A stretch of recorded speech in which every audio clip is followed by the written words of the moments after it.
کتونکو مولانا محمد شفیق صاحب لخوا دا د څو کسو پیکج دی صاحبه بابا خوشاله یو جی بالکل بالکل مولانا محمد شفیق صاحب خدایم ښه ساته خدایم ښه ساته تحریک لبیک د طرف نه تاسو ته دا دغه ملو شو ډېر شکر ډېر شکر ته مطمئن وروره ان شاء الله ډېر مطمئن یو مال موږ لراکو او جی بس خدای دې وته ډېر اجر ورکړي کتونکو زمون کار چې کوم دی الحمدلله ډېر په ترتیب وي زمون چې کوم کارکنان دي دا تاسو وینئ چې دا یو کس ته چې کوم دی نو دا باقاعده ملاویږي او دې وخت کې چې کوم دی دا تاسو وینئ دا تحریک لبیک لخوا هر سړی خو خوشحاله دي په مخونې خنداګانې دي او ډېر زیات چې کوم دی نو مطمئن دي او هغوی ته دال هم میلو شو هغوی ته چې کوم دی پلی او چڼې هم میلو شوې هغوی ته چې کوم دی نو دا اوړه چې کوم دی د الله کوالټۍ والا اوړه چې کوم دی هغه هم میلو شو او ورسره چې کوم دی نو ډېر زیات سامان چې کوم دی نو دا باقاعده دا میلو شو شفیق صاحب چې کوم دی هغه دی په خپله خو موجود دی هغوی هم راغلي دي او دی واحد په دې 22 ورځو کې چې کوم دی مولانا محمد شفیق صاحب دا په لومبي ځل چې کوم دی نو زه په میدان باندې وینم او هغه به نن تاسو سره زه متعارف کوم هم خبرې هم د سره کوي خو دا خلک چې کوم دی روان دي باقاعده او دغه پیکج چې کوم دی نو دغه وړل کېږي دا تاسو د وړاندې دی ډېره مننه زموږ سره اوسئ خوشحاله یو سودار ته خو ډېره میلو شوه میاشتې کار هم پې کېږي مولانا محمد شفیق صاحب مننه کوې تحریک لبیک والا ښه کتونکو درته زه صرف دا ښیم چې دا د دوو کسو سودا دی دې کې وګوره او دا بیله ده او دا وګورئ جي دا ستاسو د وړاندې ده ضرور مې څه به وایي په دې موقع باندې سروې ښه شي او خلکو ته ښه میلو شو الحمدلله ډېر عرصې راوړي دي الله دې ورسره ښه کړي الله دې ول اجر ورکړي شفیق صاحب چې دی نو د دې لپاره چې څومره کېدل که نه نو هغه یې وکړل څومره چا څه نه دي کړی څومره چې شفیق صاحب کړی الله یې د دې تحریک هم مخکې دی والله یې دې له اجر ورکړي خو پوره خلکو ته هر څه میلو شو شکر الحمدلله ټول ته میلو شو ټول خوشحاله زمانه راشه لږه ورور مې مطمئنې څه پکې دغه کېږي خو تا الحمدلله ښه ډېر سامان دي بعضې کسانو سامان خدمت وکړه هغوی ته په ډبل باندې ورکړو ښه کافي سامان یې راوړو دا 370 وعده یې کړې وه 400 یې پوره کړو صحیح ده مطمئن یې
حاجی بیا مې تحریک لبیک نه یادېږي نه ښه خوشاله رورا مولانا محمد شفیق صاحب نه خوشاله ها صحیح صحیح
Kaká?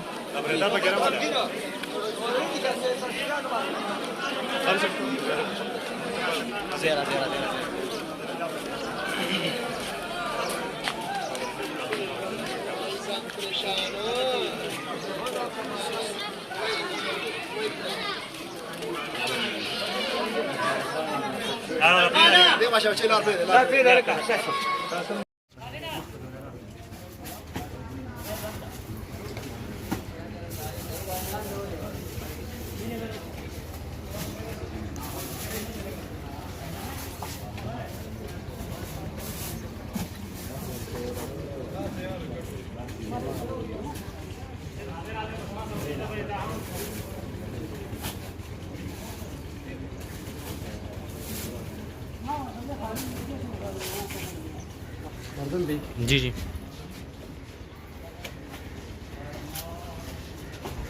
लांदी मसाले